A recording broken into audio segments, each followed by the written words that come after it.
You, John Fitzgerald Kennedy, do solemnly swear. I, John Fitzgerald Kennedy, do solemnly swear. That you will faithfully execute the office of President of the United States. That I will faithfully execute the office of President of the United States. And will, to the best of your ability. And will, to the best of my ability. Preserve, protect, and defend the Constitution of the United States. Preserve, protect, and defend the Constitution of the United States. So help you God. So help me God.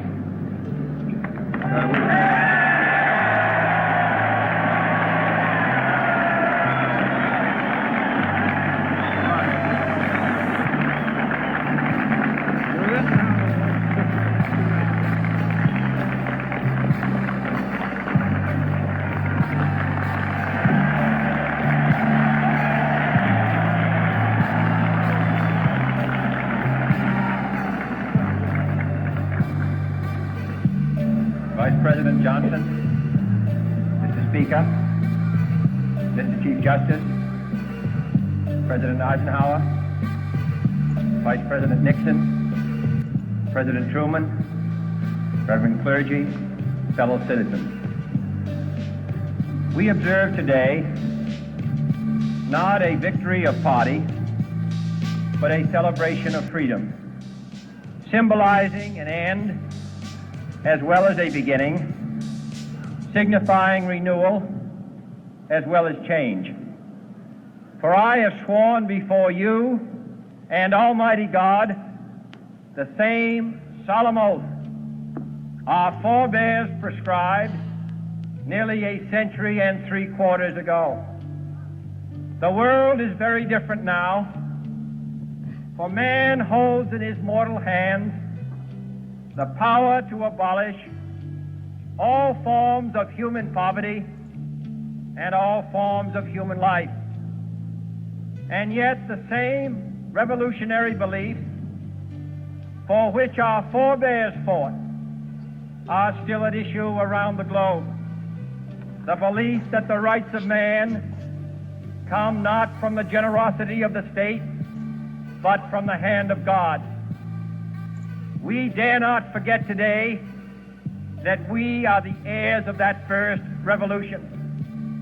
Let the word go forth from this time and place to friend and foe alike that the torch has been passed to a new generation of Americans born in this century, tempered by war, disciplined by a hard and bitter peace, proud of our ancient heritage, and unwilling to witness or permit the slow undoing of those human rights to which this nation has always been committed and to which we are committed today at home and around the world.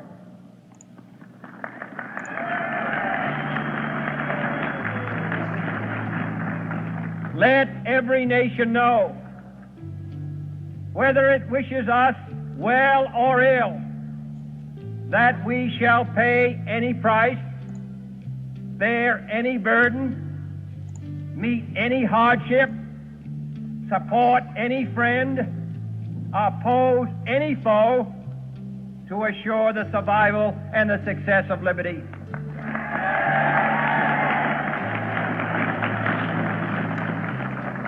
This much we pledge and more. To those old allies whose cultural and spiritual origins we share, we pledge the loyalty of faithful friends. United, there is little we cannot do in a host of cooperative ventures. Divided, there is little we can do, for we dare not meet a powerful challenge at odds and split asunder. To those new states whom we welcome to the ranks of the free, we pledge our word that one form of colonial control shall not have passed away, merely to be replaced by a far more iron tyranny. We shall not always expect to find them supporting our view, but we shall always hope to find them strongly supporting their own freedom, and to remember that in the past, those who foolishly sought power by riding the back of the tiger ended up inside. Karibu, vuta nje. To those people in the huts and villages of half the globe struggling to break the bonds of mass misery, we pledge our best efforts to help them help themselves for whatever period is required, not because the communists may be doing it, not because we seek their votes, but because it is right. If a free society cannot help the many who are poor, it cannot save the few who are rich.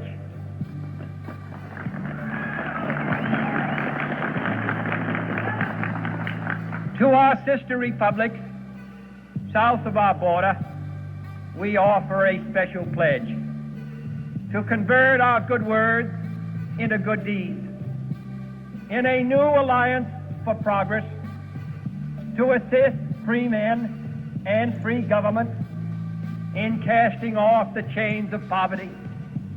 But this peaceful revolution of hope cannot become the prey of hostile powers.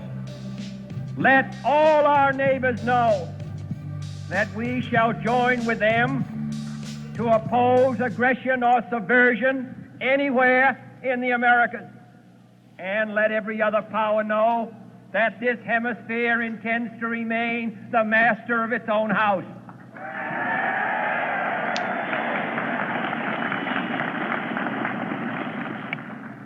To that World Assembly of Sovereign States, the United Nations, our last best hope, in an age where the instruments of war have far outpaced the instruments of peace, we renew our pledge of support to prevent it from becoming merely a forum for invective, to strengthen its shield of the new and the weak, and to enlarge the area in which its writ may run. Finally, to those nations who would make themselves our adversary, we offer not a pledge, but a request that both sides begin anew the quest for peace.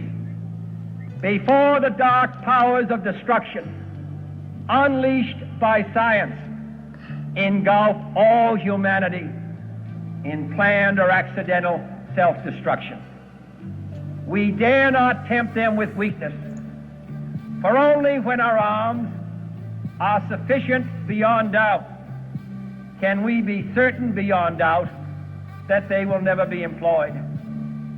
But neither can two great and powerful groups of nations take comfort from our present course, both sides overburdened by the cost of modern weapons, both rightly alarmed by the steady spread of the deadly atom, yet both racing to alter that uncertain balance of terror that stays the hand of mankind's final war. So let us begin anew, remembering on both sides that civility is not a sign of weakness, and sincerity is always subject to proof. Let us never negotiate out of fear, but let us never fear to negotiate.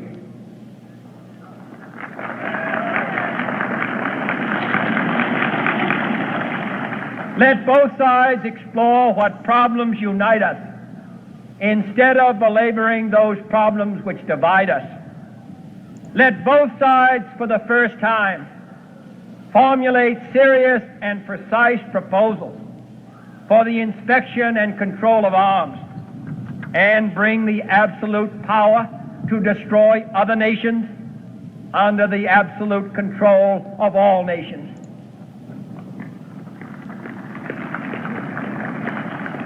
Let both sides seek to invoke the wonders of science instead of its terrors. Together, let us explore the stars, conquer the deserts, eradicate disease, tap the ocean depth, and encourage the arts and commerce. Let both sides unite to heed in all corners of the earth the command of Isaiah to undo the heavy burden and let the oppressed go free. And if a beachhead of cooperation may push back the jungle of suspicion, let both sides join in creating a new endeavor, not a new balance of power, but a new world of law, where the strong are just and the weak secure and the peace preserved. All this will not be finished in the first 100 days, nor will it be finished in the first 1,000 days, nor in the life of this administration, nor even perhaps in our lifetime on this planet. But let us begin.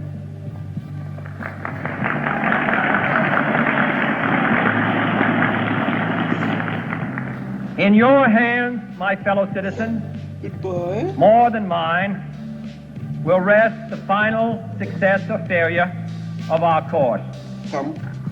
Since this country was founded, each generation of Americans has been summoned to give testimony to its national loyalty. The graves of young Americans who answered the call to service surround the globe. Now the trumpet summons us again, not as a call to bear arms, though arms we need, not as a call to battle, though in battle we are, but a call to bear the burden of a long twilight struggle, year in and year out, rejoicing in hope, patient in tribulation, a struggle against the common enemies of man, tyranny, poverty, disease, and war itself. Can we forge against these enemies a grand and global alliance, north and south, east and west, that can assure a more fruitful life for all mankind?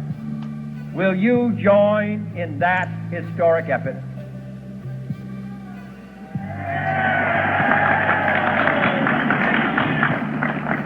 In the long history of the world, only a few generations have been granted the role of defending freedom in its hour of maximum danger.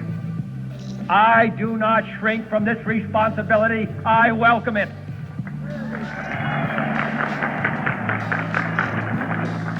I do not believe that any of us would exchange places with any other people or any other generation. The energy, the faith, the devotion which we bring to this endeavor will light our country and all who serve it. And the glow from that fire can truly light the world. And so, my fellow Americans, ask not what your country can do for you. Ask what you can do for your country.